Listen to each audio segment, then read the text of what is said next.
Welcome back to SwitchCorner. Today we're taking a look at Cloudpunk on the Nintendo Switch. This is one I've personally been really excited for, as it gives us a Blade Runner, almost Fifth Element take on a cyberpunk world. The question though, can it deliver and turn this world into a place you want to explore? Well, hit subscribe if you love the Switch as much as we all do here, join our growing family, and let's get started.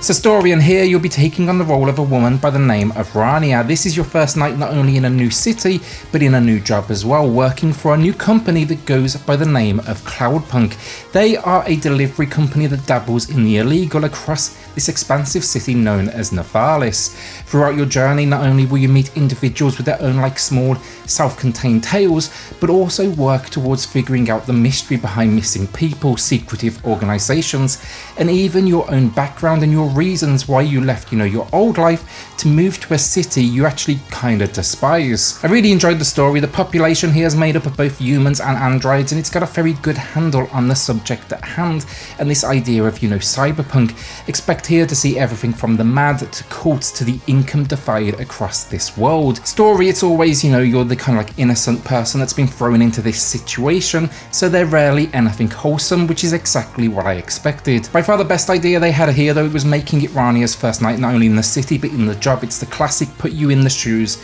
of someone new and she'll ask a lot of the questions you're thinking.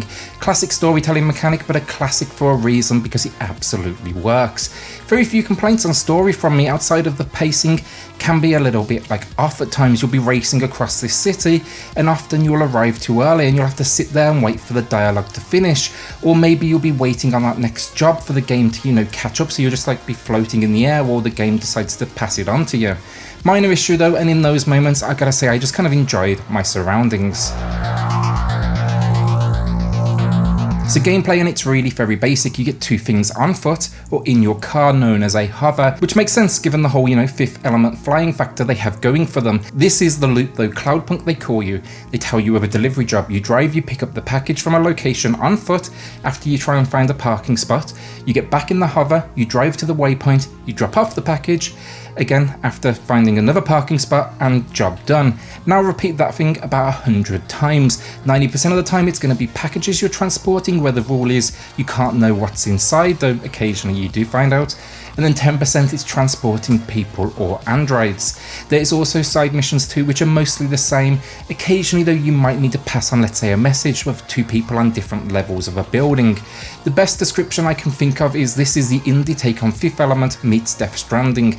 That's not a bad thing though. I'm actually a fan personally of what Death Stranding did, and while this doesn't go anywhere near that kind of epic level in its design or production value, understandably so as well, I still found it somewhat addictive as the story was good enough to keep me intrigued. When it comes to controls, I will say Cloudpunk could do with a bit of a better explanation, honestly.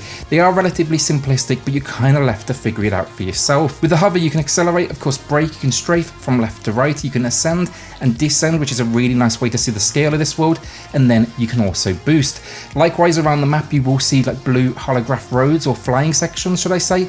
These give you a speed increase to navigate to each zone quicker. It's basically a futuristic motorway or highway. The only camera mode here is the one you see on screen right now. On your journey then you'll also be expected to refuel your car every so often, repair damage depending on your driving skills, and then finally you can add some upgrades too, some actually useful, so think more protection against collisions, to some that are purely cosmetic, like a retro antenna which I just picked up immediately. You'll start the game in a banger of a hover though, but quickly get given the option to choose a secondary ride, and yes, I immediately went for the yellow option so I could pretend I was playing Fifth Element. Then we get the on-foot moments. These are even more simplistic: movement with the left stick and interactions with a quick tap of that A button. It's really about it, and on foot you can pick up food, you can interact with stores, and you can also pick up side quests. The whole food and shopping piece, it's kind of entertaining initially, but I didn't really find much use for it other than kind of being a distraction. It's absolutely not needed to push things forward. All these different little options you get on foot, I will say I messed with them a little bit just the opening couple of hours, but by like, you know, by the 3rd or 4th hour, I was mostly ignoring what was going on around me. On foot then though, it does have 3 camera options. It's a nice touch, the more cinematic preset, a 3rd person view, and then 1st person. I spent most of my time with the cinematic option, and while occasionally the switch in camera angle and controlling switch to match that could be a bit awkward, I found it mostly okay.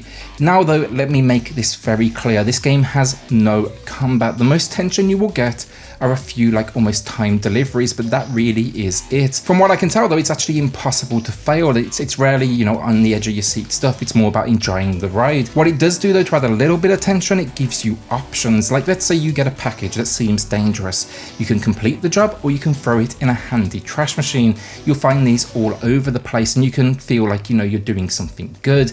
This game's focus is not challenge or even set pieces, but instead just presenting you this large world with a story to tell, and that's what you should be coming for. It's a futuristic narrative with mostly horrible but unique individuals that shows the divide in this population. That story is good, the gameplay not groundbreaking, but still I will say that novelty of piloting this city, it didn't wear thin in the roughly 8-hour runtime. That I will say though as well, at 8 hours still leaves a number of side quests to uncover. So if you don't mind the repetitive nature of it like me, what problems can you expect? First up, the frame rate is rocky. For the most part, it's going to hover around that 25 mark. Honestly, it felt okay, but visually, it's definitely like noticeable. You can see the stutter. I'm not that big on frame rate personally, but I know that for many, they are like keen to see it perfect. I just don't think, you know, this game, this genre, it's absolutely necessary. And again, that story just kept me going. It's when you move into smaller subsections of this map though, thanks to like handy tunnels placed all over the shop, that you really notice the difference because the game feels buttery smooth. Another random issue I encountered then as well, at the beginning of the game you transport someone to their new home. Later in the game I bumped into that person again. I had to talk to them like a second time, but the game actually replayed the dialogue from their first mission again. It then added that same waypoint, that same navigation point to my map and added it to the top right of my screen. That's where it stores all your missions. I spoke to her again, I ended up getting like the new dialogue, but this navigation point would not disappear. I was stuck with it for the last 2 or so hours of gameplay before it just kind of like randomly disappeared on me when I was wrapping things up, maybe that last 15-20 minutes. Small thing, kind of got to my OCD though that I couldn't get rid of it. Likewise then, the user interface is fine, the map handy, and you can expand it with a tap of the D-pad, but I didn't like the fact when I spoke to a side mission character, it would often automatically accept the job without me like getting any choice in the matter. It just plaster it on my screen. For me, it should have given me the details and then given me the option to say yes or no every single time, not just like sometimes. The final piece then, there's an apartment. Like the idea, more missions, you unlock more home accessories and you'll be able to buy these. You actually visit the location in the opening 30 minutes. But then it never makes you go back, and honestly I never did. This game has a lot of little things with very little purpose around its core structure, and I think they needed to do more here to push you to want to go to these different places, you know, act on these different side missions, or at least just give you some reason to revisit them, just even like maybe once or twice. Overall, I enjoyed my time with Cloudpunk, just know it definitely has its issues. Hopefully they can patch out some of the like more minor ones, and hopefully they can get the frame rate now up to scratch. Otherwise though, look, if you like a story driven experience, this is well worth a look. Graphically speaking, for the Switch, it's been downgraded for sure. If you've seen this running elsewhere, it's a stunning game, but I did expect that. This is a much bigger location than it may initially appear. To compromise though and to get this onto the Switch, they've introduced like a mist to the whole experience, a whole lot of it as well, to mask the relatively short like draw distance and some of the popping. I will say though, this popping is still noticeable as it's coming into focus. Honestly, I like the fog look. If you've seen films like Blade Runner, you should feel right at home in this design. Unfortunately though, where it's really noticeable is all the neon. When that pops in, it's just kind of there, and yeah, it smacks you in the face. It's so bright, it's very hard to like miss, and it can be quite distracting. This game though, I gotta say, has a really unique style. It presents cyberpunk, but it's all like a Minecraft, almost like Lego style. When you watch trailers and everything else from PC builds, it feels like only the vehicles are designed in this way, not so much in the Switch variation though. Here on the Switch, the lighting, the shadow work isn't quite as aggressive, so you'll be able to spot this style all over the buildings as well. It's not a bad thing, but just the world comes across in a slightly different manner. The on foot moments then finally, in like Minecraft style, they might be a little bit jarring at first, but each character, when you talk to them, gets a nice little portrait in the bottom left corner. Gotta say, I really liked the kind of designs they had going on here. I actually loved the visual style overall. It's just like a shame about that pop-in that you will absolutely see. The world is fantastic though, and I wish the gameplay had given me more reason to explore it, because they just capture that absolute like scale of this world, the verticality of the world, and the way then that you can move around it. Audio then on the soundtrack is awesome. It won't be a surprise, but expect synthwave and a whole lot of it. Nothing here in the in the music's groundbreaking, but it just benefits the whole world. When you think of cyberpunk, for me, you do think of synthwave, so it was an obvious choice, but it was definitely a wise choice as well. Sound effects then, a little, I gotta say, on the weak side. There's not really much to it. I wish they did more in regards to just the whole cityscape and what these like overpopulated locations would sound like. What we do get instead, a few traffic sounds and then collision sounds, and these collision sounds in particular, really weak. It sounds like you're hitting a couple of Lego bricks together, and yeah, I wanted more from what these collisions would sound like. These are overpowered like flying death traps. The real hit and miss area though, the voice acting, some is solid, some is very stiff, which makes sense when it's an android talking, not that that's always the case, but then some is really weak as well. At one point you meet a detective, for example, has a really unique way of delivering the dialogue, really feels like something you would never hear like right now. But then you have the main character, that's you, who jumps somewhere between average and poor while rarely sounding interested at all in what is happening. The best voice actor though, it's gotta be your dog, who was an android-like system that now has become your car. And yes, for sure, it captures the futuristic in that sentence alone.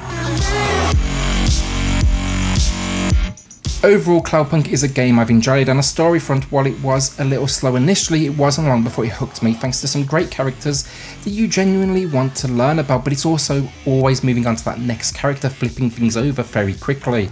Then the world, a pleasure to see, and from start to finish, that freedom of flying, it never got old, while giving you that true freedom of how to get from like point A to B. You never feel like you're travelling the same way. Sadly though, it's also not without its issues. Very few reasons to explore an apartment you never use, inventory that never really mattered outside of maybe one or two moments.